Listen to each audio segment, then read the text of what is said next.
Okay naman po. Okay. Okay naman. Buti maingat pa siya. Oo. O, Tsaka gentle siya. Hindi kayo nung iba na parang nambabalagbag eh. Sino yun? Balagbag eh. May mga balagbag din. Oo, si siyempre. Victor gentle siya. Tapos, oo, ayun. Mabango. How about si Audrey? Si Audrey, hindi naman. Siya po si Audrey. Oo. Si Audrey naman. Ako po si Denise. Ikaw si Denise. Ikaw yung asawa, di ba? Ay, hindi po. Ako po yung pinsan. Ay, yung pinsan. Hindi ko kayo naloloko na ko sa inyo, di ba? Mukhang panggap kasi kayo, yung panglil lang. Yes. Ayun, okay naman po na ano rin, sobrang gentleman po ni VR. Before po yung scene, siya na yung nagtana, ano yung limitation mo, ganito, pwede bang ganito, ganyan. Tapos sobrang bait din po kausap, lalo na pag off cam, naging magtutropa po kami. Ikaw naman. After idaman sa Denise at Audrey, ang punta sa kamay mo at sa legs mo, di ba? Sobrang galing po nila pares. Totoo nga lang po, habang gumagawa sila ng mga eksena na wala ako, lagi ako nakatingin sa monitor, tapos dahil ko talaga sinasabi kay Derek, parang gusto ko sila makatrabaho ng film talaga. Kasi parehas silang magaling. Okay. Siguro posible, no? Posible. Pero naisip ko rin yung posible mangyari yun. Dahil marami namang naghihirap talaga na gumagawa ng ganun. Marami akong naririnig na hindi lang naman sa mga riders ang gumagawa. Meron din mga nag-uopisina, kahit ano-anong field. So, kasi nasa choice ng tao yun eh, kung ano yung sagot sa kahirapan niya. So, yun po yun.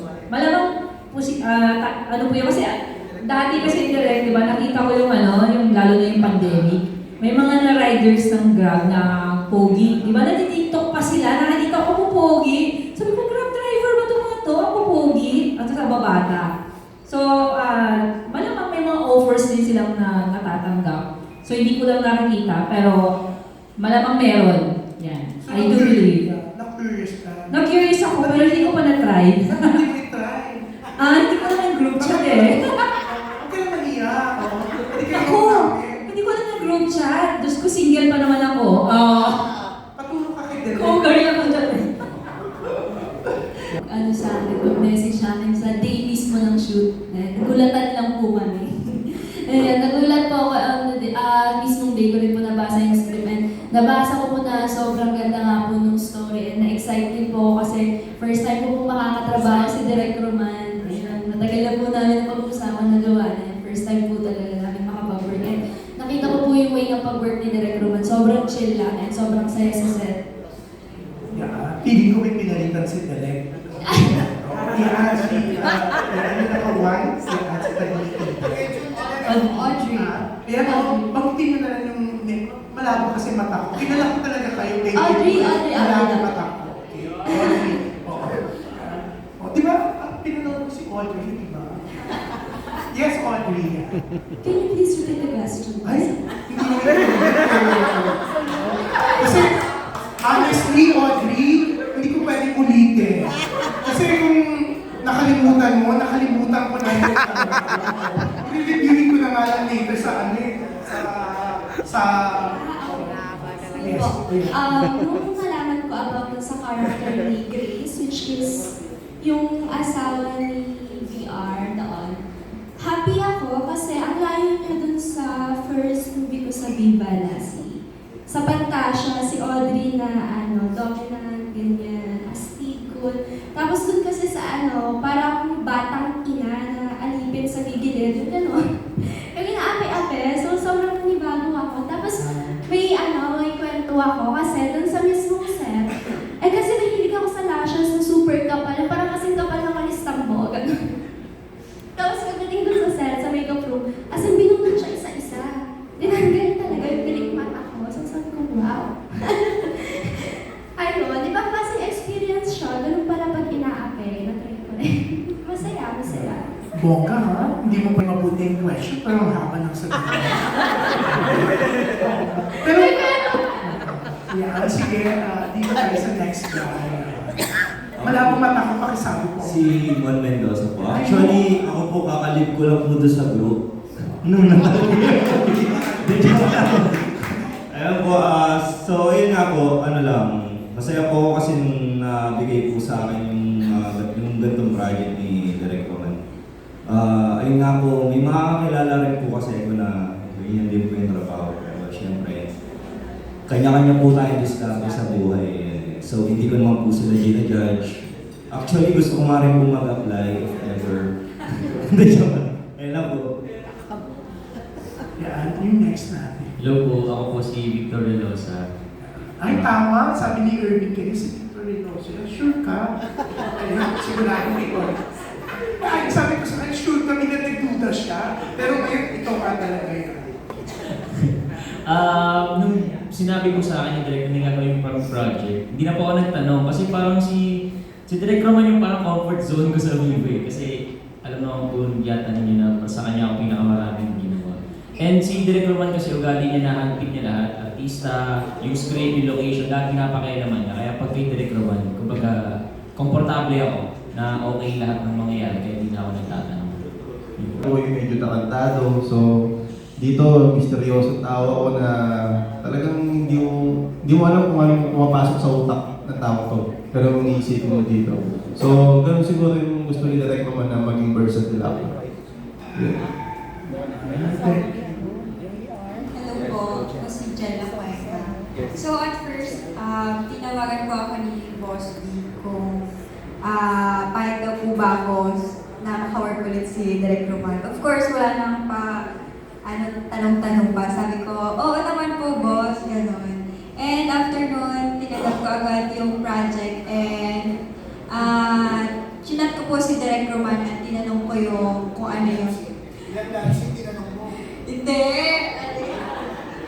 Ano yun eh? Paano yung character ko? Ganun. Ayun po. Thank you.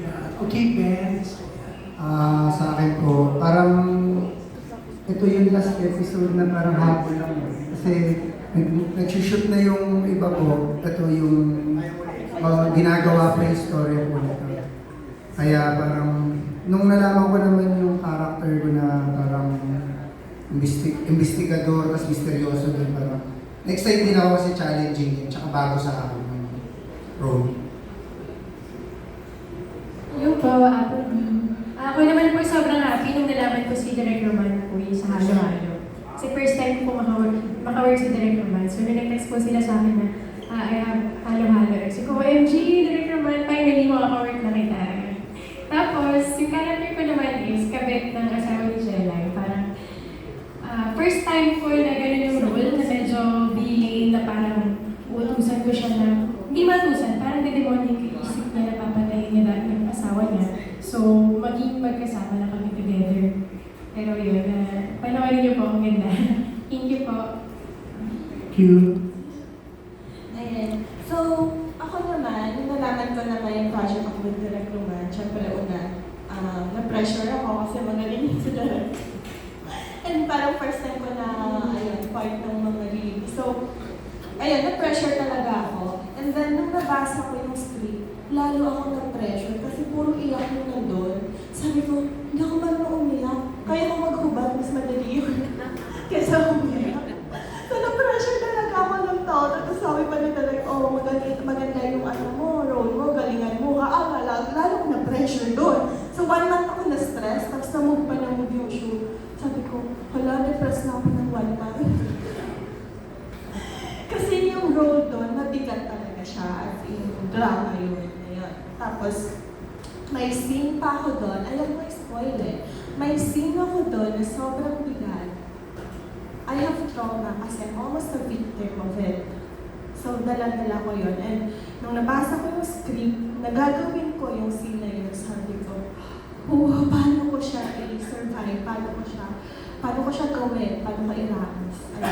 So, thankfully, after nun, parang naging warm up ko yun sa mga drama series, yung kay Direk Roman. Kaya sobrang thankful ako. As I was on I was very dramatic. But yeah, ako nung nalaman kong makaka-work ko si Direk Roman, I was like, finally. Kasi I'm really such a huge fan of Direk. And the one and only cult director. And yeah, nung nabasa ko yung script, I actually cried because the story is really a meaningful one. And I think it's a story that a lot of people should watch.